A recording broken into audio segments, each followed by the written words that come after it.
Olá pessoal, tudo bem? Seja bem-vindo ao canal Massoterapeuta de Sucesso.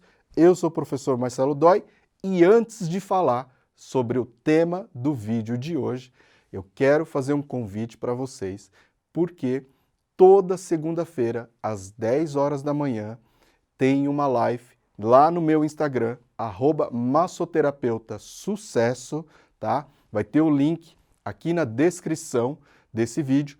Vocês cliquem lá, vão lá no meu Instagram, porque toda segunda-feira, às 10 da manhã, a gente faz uma live discutindo diversos assuntos, tirando dúvidas de vocês em relação à massoterapia. E aí a gente sempre vai conversando sobre temas como foi na última live, falamos sobre os óleos e cremes de massagem, tá ok? O pessoal pergunta muito, várias técnicas, atendimento, preparação do ambiente.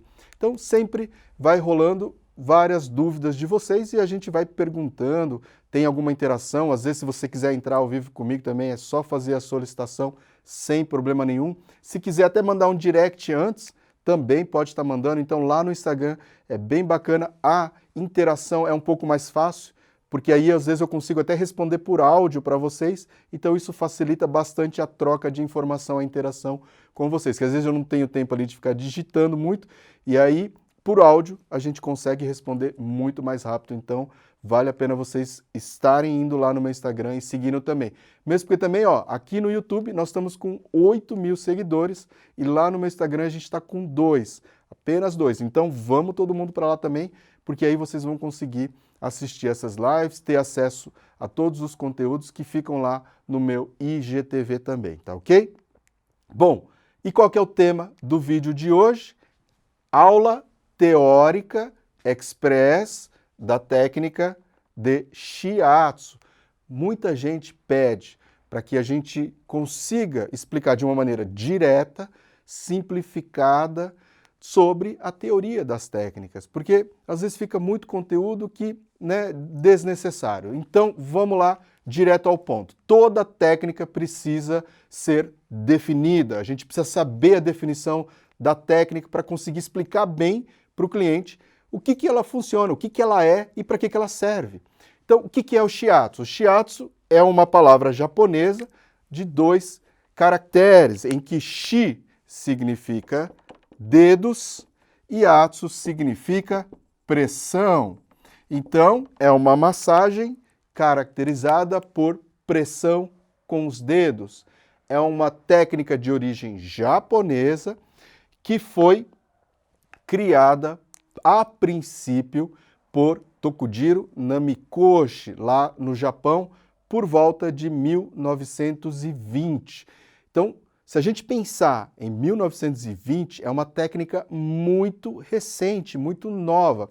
Lógico que ela vem de princípios mais antigos. Tem muita gente que fala que ela vem da base do Ama, que está desde esses conceitos milenares de massoterapia oriental, tá? Na China se fala com o termo Anmo e no Japão se utiliza mais o termo Anma, que significa basicamente massoterapia, traduzindo para o Ocidente, tá? Então essas técnicas orientais, elas vêm muito dessa origem, tá? E basicamente, quando a gente fala de pressão com os dedos, é a utilização do polegar. Por isso que, se vocês pesquisarem na internet Shiatsu, vocês vão ver muita gente assim apontando o polegar com os dedos, porque é a nossa principal ferramenta no Shiatsu que a gente utiliza para fazer o quê? A dígito pressão. A dígito pressão. Então, definida a técnica, como que ela surgiu, como que ela se desenvolveu? A história é bem bacana e vale a pena a gente contar essa historinha. Por quê? Porque isso vai fazer com que vocês compreendam bem o porquê que a pressão com os dedos faz diferença. A dígito pressão sustentada, que a gente utiliza um termo mais técnico nos dias de hoje, tá? Por que que isso faz diferença? Então, Tokujiro Namikoshi, ele era o filho mais novo de uma família de japoneses que moravam no sul do Japão, numa região mais quente e tudo mais. Com a época da Segunda Guerra Mundial, eles acabaram tendo que mudar para a região mais norte do Japão. E a gente sabe que a região mais norte do Japão também é uma região muito mais fria, tá? E nesse processo de mudança, a mãe do Tokujiro Namikoshi tinha, né, o que a gente sabe hoje, artrite reumatoide, e ela sentia muita dor na articulação do joelho. Na época não tinha esse diagnóstico, mas ela sentia muita dor no joelho. E como toda boa família nessa época oriental, né, os filhos, marido ou parentes próximos faziam massagem uns nos outros para aliviar a dor. E como a mãe que estava sentindo dor, né, ele tinha 3 filhos, os filhos iam se revezando nesse processo de massagem na mãe.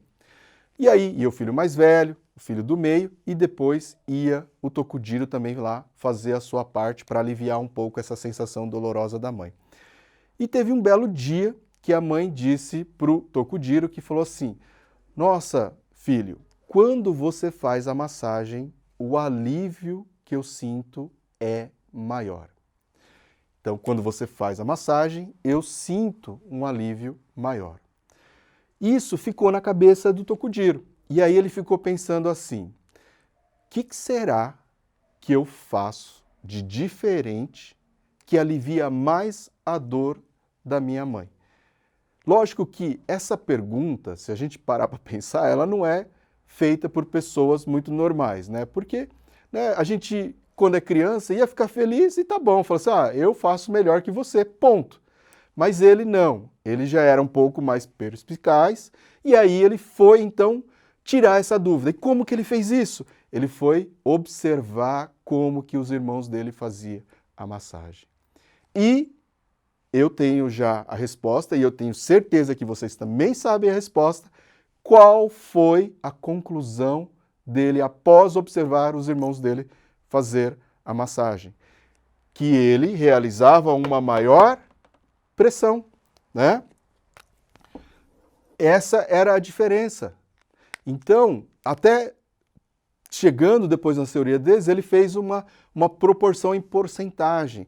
Então, os irmãos deles faziam 20% de pressão e 80% de deslizamento. E ele fazia o contrário, fazia 80% de pressão e 20% de deslizamento. Então, na técnica do shiatsu, existe também o deslizamento, o amassamento, a manipulação, o alongamento. Mas a base da técnica é a pressão. Então, por isso que vale a pena a gente ter em mente essa história, porque ajuda muito a gente entender o porquê que realmente é necessário a pressão na questão da técnica. E outro detalhe importante é o quê? Quando a gente tem uma tensão muscular, e aí já trazendo a teoria moderna, né, por exemplo, muito associada aos trigger points, quando você faz a dígito-pressão sustentada, você provoca um fenômeno de compressão isquêmica. O que isso quer dizer? Que você interrompe o fluxo de sangue naquele local.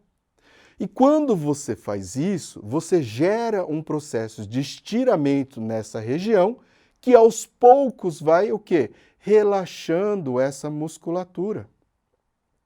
E é por isso, então, que essa pressão sustentada, essa dígito-pressão sustentada, ela faz a diferença na tensão muscular. Então, isso é um aspecto muito importante, que a gente associa a teoria, a história do desenvolvimento, com até o mecanismo de ação para o relaxamento muscular. Tá? Então, isso é muito importante que vocês tenham entendimento desses detalhes. Já entrando aqui no conceito do mecanismo de ação da técnica do shiatsu, falando a respeito da dígito-pressão. Lógico que a gente depois vai falar um pouquinho mais também em relação à teoria da medicina tradicional chinesa que a gente pode associar, mas voltando aqui nesse aspecto direto. Agora, e no Brasil, voltando para a história, e no Brasil, como que surgiu, como que se desenvolveu a técnica do shiatsu aqui no Brasil? Primeiramente, quem foi que trouxe essas técnicas foram os imigrantes japoneses, né? Então, naqueles navios e tudo mais, e os senseis, mais especificamente com os senseis de judô, de artes marciais, né? Porque esse pessoal sempre teve um conhecimento maior a respeito das terapias orientais. E o shiatsu no Japão era muito bem desenvolvido nesse aspecto. Então, eles acabaram trazendo aqui para o Brasil. E você pode ver que todos os senseis de academia de judô, de karatê, né, de kung fu, de taekwondo, todos esses senseis têm uma boa base em relação à terapia manual ou terapias orientais, o shiatsu em si, né? Porque eles praticam isso nos alunos deles para o quê? Para melhorar o rendimento dos alunos, para evitar que sintam muitas lesões e tudo mais. Então, nesse aspecto já, né, ajuda bastante ali no próprio treinamento desses alunos. Então, foi dessa forma que essa técnica se desenvolveu aqui no Brasil. E temos alguns nomes, que nem, por exemplo, Sorraco Bastos, que trouxe essa técnica do shiatsu mais tradicional, do Namikoshi, né, que foi desenvolvido lá no Japão.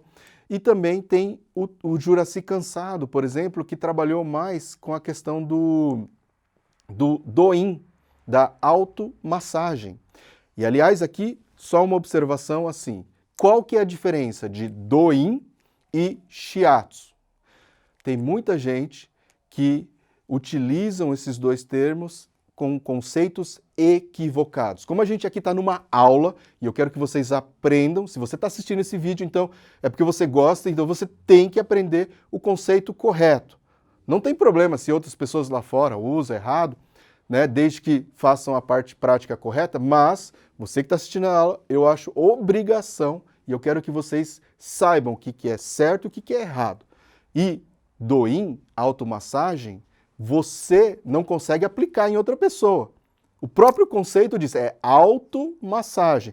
Então não existe eu aplicar do-in em outra pessoa. Você faz o do-in porque você faz em você mesmo, automassagem. Você pode ensinar uma outra pessoa a fazer o do-in. Tá? Ensina os pontos, fala, ó, aperta esse ponto do IG4, que ele ajuda bastante para tirar calor do corpo, para melhorar a dor na garganta, para diminuir dor de cabeça, tensional. Então, aí tem essa indicação do ponto. Aperta aqui esse ponto aqui, ó, do CS6, do pericárdio 6, que ele vai te ajudar a diminuir náuseas e vômitos, que ele vai te ajudar a diminuir mal-estar. Então, tem essas indicações e são muito importantes. E você pode sim ensinar uma pessoa a praticar o do-in. Agora, você não consegue vender um serviço de do-in. E aí você vai fazer uma massagem, que pode ser o shiatsu. Então, o shiatsu seria a pressão com os dedos em pontos gerais do corpo, tá? No sentido de promover o bem-estar e o equilíbrio energético. Então, essa diferença é fundamental. Então, quando você vende o serviço, você vende a técnica do shiatsu. Você aplica em outras pessoas, tá ok? Essa diferença tem que ser muito clara na cabeça de vocês, tá? Voltando aqui para o shiatsu, em relação à história,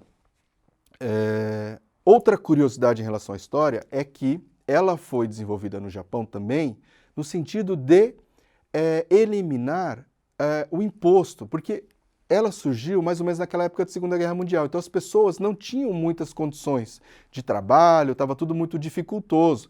E tinha muito soldado, muita gente com lesões, muita gente com dores. Então a necessidade por massagem era muito grande. E o governo cobrava uma taxa para isso, dos massoterapeutas, que trabalhavam com massagem. Mas quando surgiu o shiatsu, ela não tinha a necessidade de pagar o imposto. Por quê? Porque isso não era reconhecido por governo. Então, rapidamente também, ela se desenvolveu muito. Por quê? Porque o governo, em 1957, reconheceu a técnica. O Ministério da Previdência Social e Bem-Estar do Japão reconheceu a técnica oficialmente e, a partir daí, começou-se a cobrar um imposto também sobre esses shiatsu terapeutas, né? E até hoje existe realmente a escola, né, que é chamada de Japan Shiatsu College, Colégio Japonês de Shiatsu, tá? No qual eu tenho a grata felicidade de poder fazer parte disso. Tenho uma formação que foi feita pela filial, a Escola Japonesa de Shiatsu de Madrid, né, pelo sensei formado pela própria Escola Japonesa de Shiatsu. Então a gente tem uma formação, uma ligação direta, o que realmente é um motivo de muito orgulho pessoal nesse sentido. Por quê? Porque é a base, né? É a raiz, né, do Shiatsu. Então o que a gente chama de o templo sagrado ali, onde tudo surgiu e que tudo se desenvolve até os dias de hoje. No Japão, a técnica de Shiatsu ela é como se fosse no nível técnico no Brasil, formação de 2 anos de curso. No primeiro ano a gente tem as áreas básicas e no segundo ano você começa a trabalhar com a técnica em si, tá ok? Então essa formação é bem completa.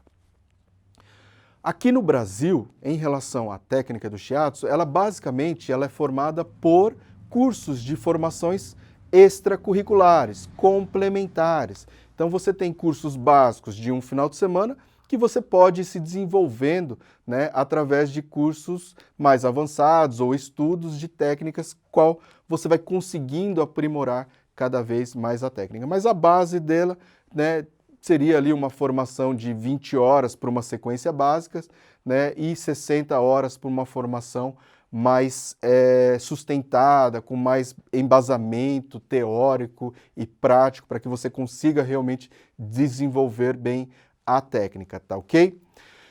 Bom, passada a história, o desenvolvimento, vamos para a relação com a medicina tradicional chinesa. Como tudo pode evoluir e se adaptar, né, a técnica do Shiatsu ela ganhou um mundo e outros autores, como Oha Shiatsu, né, ele também desenvolveu, associou outras teorias, como por exemplo da medicina tradicional chinesa, onde eles trabalham muito com os meridianos no sentido de oferecer um maior equilíbrio, um maior fluxo de energia no organismo, no corpo humano, para que tenha uma sensação de saúde e bem-estar maior.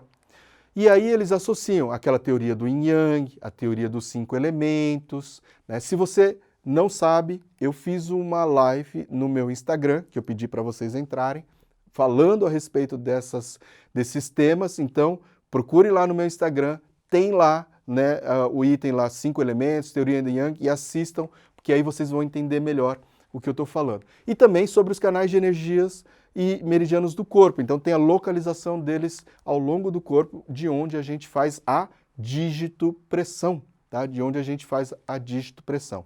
Então isso também é muito importante. E com esse processo de disseminação bastante da técnica, uma outra vantagem muito grande, uma característica específica do Shiatsu é o quê? É que ela tem o mesmo nome em todo o lugar do mundo. Se você vai fazer uma massagem numa clínica lá na Europa, chama Shiatsu. Você olha o menu de serviço, vai estar escrito Shiatsu. Se você vai lá no Japão, Shiatsu. Aqui no Brasil, na Argentina, Shiatsu. Nos Estados Unidos, no Canadá, também é o termo Shiatsu. Então essa é uma outra vantagem, que é uma técnica mundialmente conhecida. Tá ok?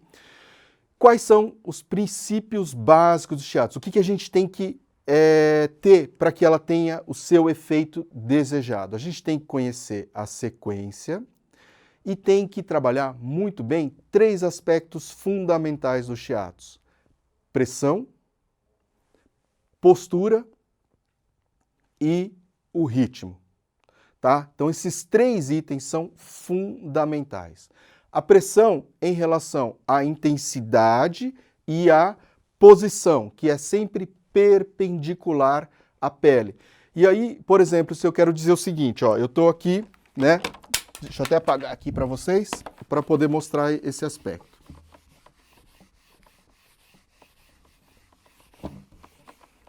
Então eu estou falando da pressão.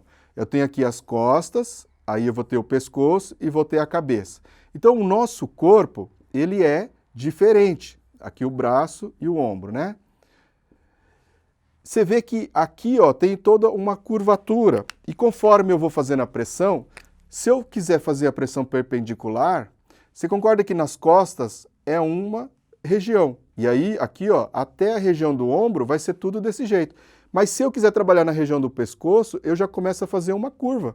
e na região aqui da cabeça também, na nuca do pescoço. Então, esses detalhes da perpendicularidade é muito importante, porque aí eu consigo sentir efetivamente a pressão no ponto necessário para que esse efeito da dígito-pressão seja mais efetivo, tá ok?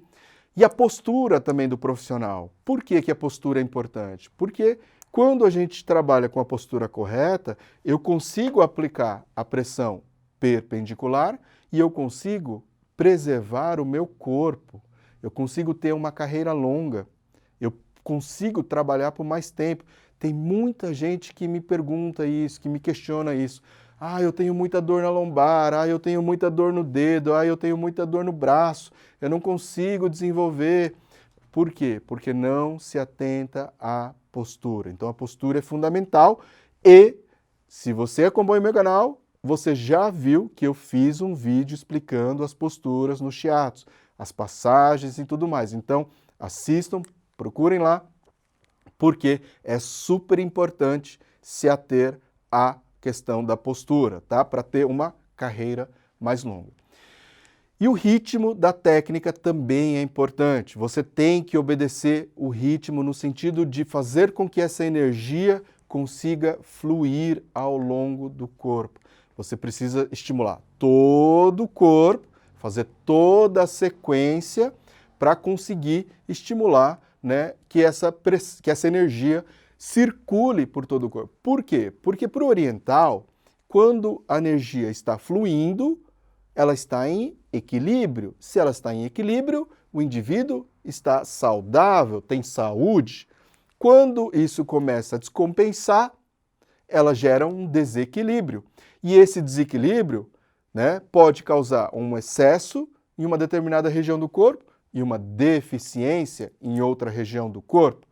Como que a gente consegue explicar isso para o paciente? Por exemplo, vamos fazer uma analogia aqui para que a gente possa entender melhor. Eu sempre falo essa historinha para os meus alunos. Então, quem foi meu aluno já escutou isso, mas a gente vai repetir aqui para que vocês, né, confirmem se entenderam ou não entenderam. E até escreva lá no comentário se entenderam através desse exemplo ou não o que é excesso e deficiência no nosso corpo. Então, primeiro vamos pensar num rio. Tem a nascente e tem o final dela, certo? Então, que vai desaguar lá no oceano. Se a gente conseguir construir uma barreira nesse rio, no meio desse rio, né? Vai ter a nascente que vai gerando água, mas a barreira vai impedir dele chegar até o oceano. O que vai acontecer do lado da nascente dessa barreira? Vai continuar nascendo muita água, vai continuar brotando água, até que uma hora vai o quê? Transbordar o rio e vai começar a inundar tudo. Isso significa o quê? Vai ter vida ali? As coisas vão sobreviver? O excesso de água vai causar uma destruição, uma morte, não vai ter nada ali, vai ter um desequilíbrio na natureza. E do outro lado, que a água não chega, também não vai ter um desequilíbrio, né? Não vai ter uma deficiência, uma falta de água. As coisas também não vão morrer por falta de água. Então, é um desequilíbrio por deficiência. Então, dessa maneira, você tem, claro, um desequilíbrio por excesso e um desequilíbrio por deficiência. E agora vamos pegar esse exemplo e colocar no nosso corpo.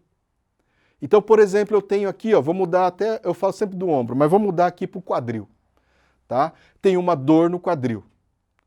E aí, essa dor no quadril, ela vai gerar uma dor que eu não consigo nem caminhar. E aí, como eu tenho muita dor, eu não vou caminhar mais.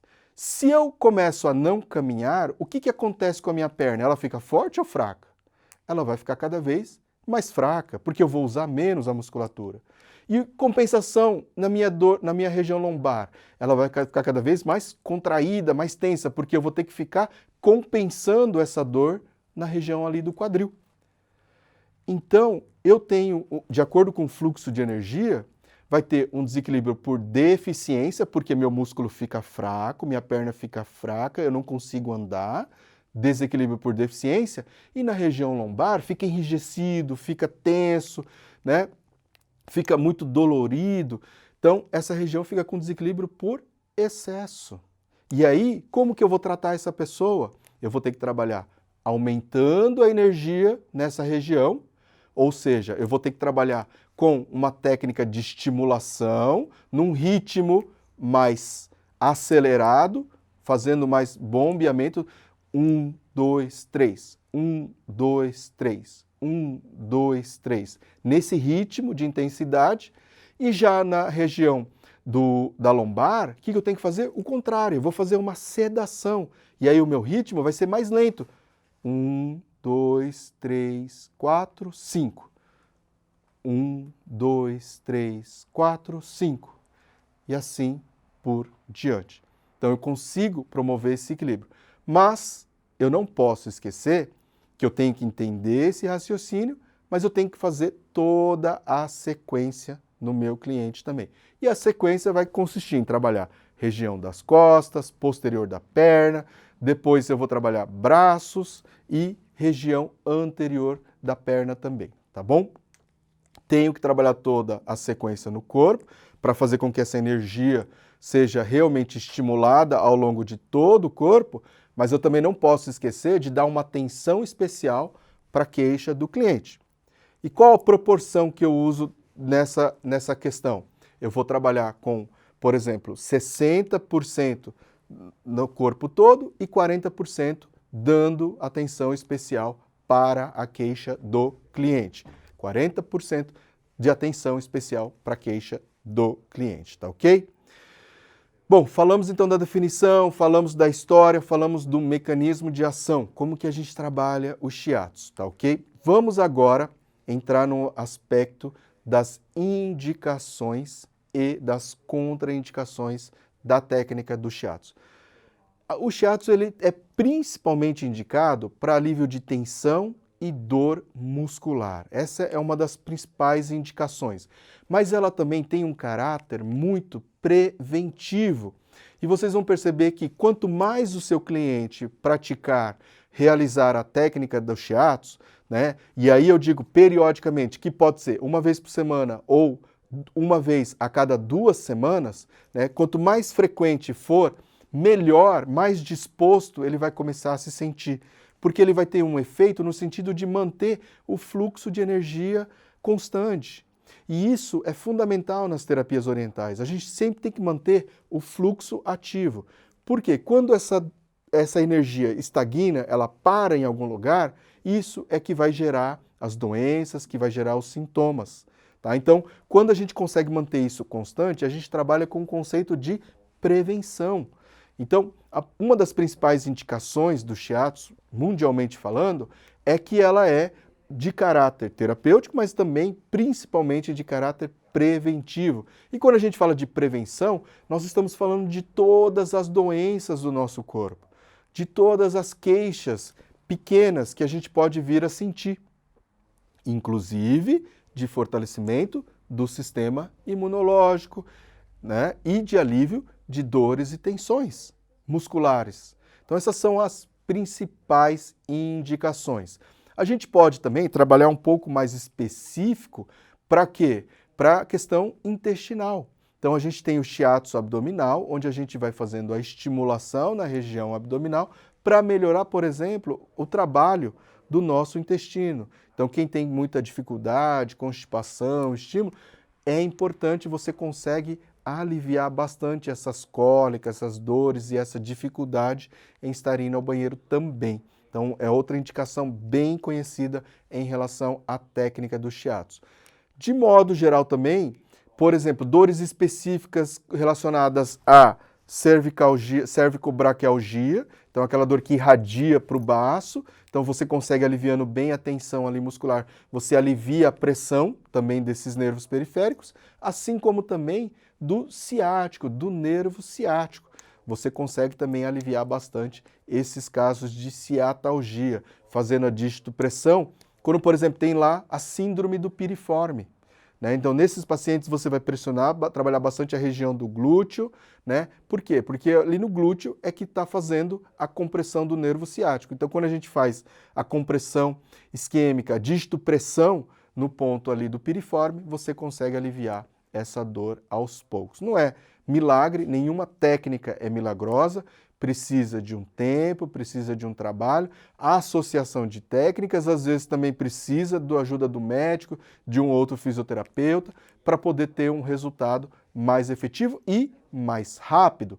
Mas a gente consegue, sim, estar aliviando bastante essa dor do nervo ciático. Também associando movimentos de alongamento, né? Associando movimentos de alongamento nessa questão da técnica, tá ok? Bom, essas são as principais indicações. Lógico que a gente pode trabalhar com outras. Se vocês tiverem dúvidas em relação a outra situação, outra doença que vocês têm aí, e eu não falei aqui, bota lá nos comentários para que eu possa te ajudar e responder, tá? Porque aí às vezes a gente acaba esquecendo aqui na hora de falar especificamente, mas aí eu já consigo responder vocês e tirar dúvidas de vocês, tá ok? Em relação às contraindicações, vem aquelas também clássicas da massagem. Logo após cirurgia, tem que aguardar a liberação do médico, tá? Não adianta você querer antecipar os processos. Muito provavelmente a técnica vai ajudar sim essa pessoa a recuperar melhor, mas precisa ter aquele resguardo, aquele tempo necessário de recuperação da própria cirurgia. E isso só um médico vai poder te responder, poder te ajudar e indicar quanto tempo, se é 1, 2 ou 3 meses. Geralmente, né, de 2 a 3 meses não passa, mas ele que vai poder determinar melhor. Então, logo após cirurgias, qualquer cirurgia, você pede para que ele tenha uma liberação do médico, tá ok? Fraturas, né, lesões, acidentes e tal, também tem que ter o cuidado. Não faz na fase aguda, logo após. Tem que dar um tempo para poder, né, o cliente se recuperar, o paciente se recuperar, e aí você consegue trabalhar com a técnica mais tranquilamente. Febre, infecção, inflamação aguda, também não se aplica massagem nessas regiões. Lógico que se é ali, por exemplo, só no tornozelo, só no joelho, será que eu posso aplicar no tronco superior? Aí sim, pode estar aplicando também sem problema nenhum. Mas na região ali, não se deve aplicar a massagem, tá ok? Cuidados especiais. Quando que a gente tem que ter cuidado, mas pode estar atendendo? Pacientes com hérnia de disco. Todo mundo me questiona a hérnia de disco. Posso aplicar o shiatsu em paciente com hérnia de disco? Pode aplicar. A gente tem que ter um cuidado em alguns movimentos que a gente aplica e algumas pressões. Por quê? Porque se a hérnia de disco ela é no sentido anterior, conforme eu aplico a pressão muito forte ali na região lombar, eu vou comprimir mais essa vértebra, tá? Vai herniar mais ainda, então eu tenho que tomar um cuidado, que eu tenho que fazer mais o quê? Uma descompressão. Então eu vou primeiro fazer um alívio, uma tração, um alongamento nessa região, para depois poder trabalhar de maneira mais específica a musculatura desse meu cliente. E aí eu posso usar outros recursos. Como eu já falei para vocês em alguns vídeos meus, eu posso utilizar primeiro a ventosa também nessa região da lombar para dar esse alívio mais significativo.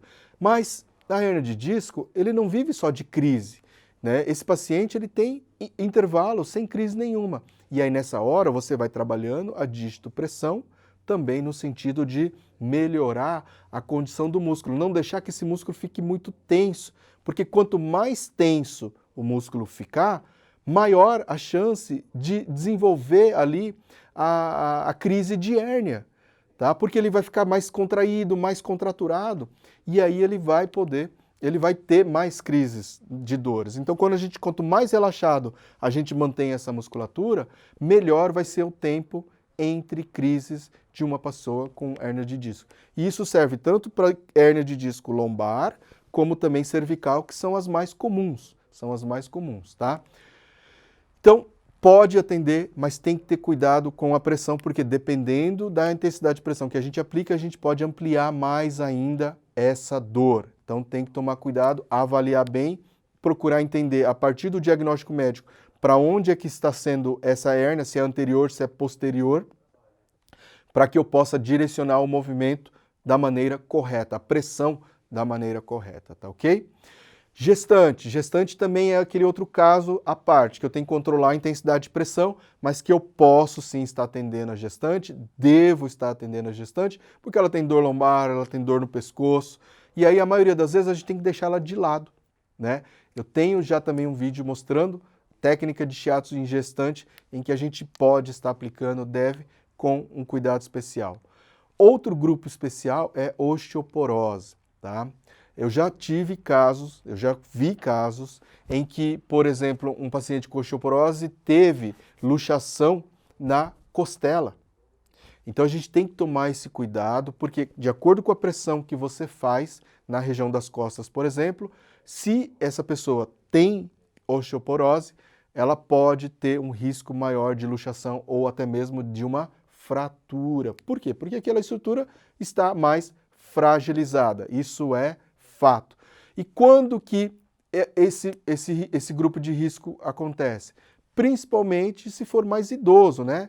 E se for de uma pele muito branca. Por quê? Porque se for de pele muito branca, significa que ele não tomou muito sol. Se não tomou muito sol, não teve ali o processo de reação e absorção do cálcio, da vitamina D e da absorção do cálcio efetivo. Então, essas pessoas tendem a ter mais propensão à osteoporose. E principalmente também se for oriental, porque a prevalência e incidência é muito maior de osteoporose nessa população específica, tá ok? Então, tomar cuidado com essa população, porque o risco de ter osteoporose é maior, eu tenho que controlar melhor a pressão. Não que eu não deva fazer, lógico que eu devo, mas com um cuidado maior, tá ok? Então essas foram as principais indicações, contraindicações e cuidados especiais. Se faltou alguma coisa, tem alguma dúvida, não esqueça de escrever lá no comentário para que a gente possa estar ajudando e tirando as dúvidas de vocês, tá bom? Em relação ao tempo da técnica do shiatsu, ela dura aproximadamente 60 minutos. 1 hora é o tempo mínimo ideal para a prática, para a sequência do shiatsu. Ela pode durar mais tempo, lógico, 1h30, 2 horas. Eu tenho clientes que adoram fazer 1h30, e aí a gente consegue dar uma atenção maior para a queixa específica desse cliente. Menos de meia hora, a gente não consegue trabalhar, menos de 1 hora, uma sessão de 30 minutos, a gente não consegue trabalhar o corpo todo. Mas, se o cliente só tem 30 minutos para fazer, tudo bem, não vamos deixar de atender esse cliente, mas aí a gente faz esses 30 minutos somente na queixa do cliente. Por exemplo, se ele tem uma queixa no pescoço, vamos ficar 30 minutos só na região do pescoço. Se ele tem uma queixa na lombar, vamos ficar esses 30 minutos só na região do lombar, e se irradia para a perna, vamos trabalhar a região da perna também. E aí você consegue concentrar ali os 30 minutos realmente de acordo com a queixa do cliente. Tranquilo? Quais são os valores da técnica do shiatsu? Quanto que é cobrado hoje em dia? A gente sabe que por uma sessão de 1 hora, que é o ideal, você tem uma variação média de R$ 100 até R$ 350 no Brasil, de acordo com as pesquisas que eu fiz recentemente, esse ano ainda aqui, né, ao longo de todo o Brasil. Mas eu sei que, como aqui no YouTube a gente tem, né, gente de tudo quanto é região aqui do Brasil, eu quero uma ajuda de vocês. E você escreva aqui, ó, aqui na minha cidade tal, né, o valor da sessão de 1 hora de shiatsu custa X. Ou se você quiser falar até o valor que você cobra, ou se você é cliente e pratica o shiatsu, quanto que você paga, pode também estar escrevendo aqui o seu nome, a cidade de vocês e o valor que vocês cobram, que vocês pagam, que vocês cobram, o que vocês conhecem da técnica do shiatsu aí na cidade de vocês, porque isso vai ajudar muito todo mundo que vier assistir vídeo e ver lá nos comentários, fala assim, ó, o valor médio é isso. E às vezes tem alguém na própria cidade ali que coincide e também vai ter essa informação. Então isso é muito bacana, ajuda bastante aqui, né? E o YouTube até vai entender também que esse vídeo é mais importante e vai ajudar aqui na divulgação do nosso trabalho, tá ok? Bom, se faltou algum conteúdo, se vocês querem que eu fale mais especificamente sobre algum assunto, também escrevam lá no comentário. Não deixe de participar e de pedir para que eu faça esse tipo de conteúdo, porque isso me ajuda também a direcionar o conteúdo para o que vocês realmente querem e para o que vocês realmente vão assistir. E não esqueçam de curtir o canal, dar o like, porque isso também ajuda bastante, né, na distribuição aqui do nosso conteúdo, se inscrever no canal, compartilhar com os amigos, massoterapeutas principalmente, tá bom? Então é isso que a gente tem para falar sobre a teoria de forma direta da técnica do Shiatsu. Até o próximo vídeo, um abraço e muito sucesso para vocês!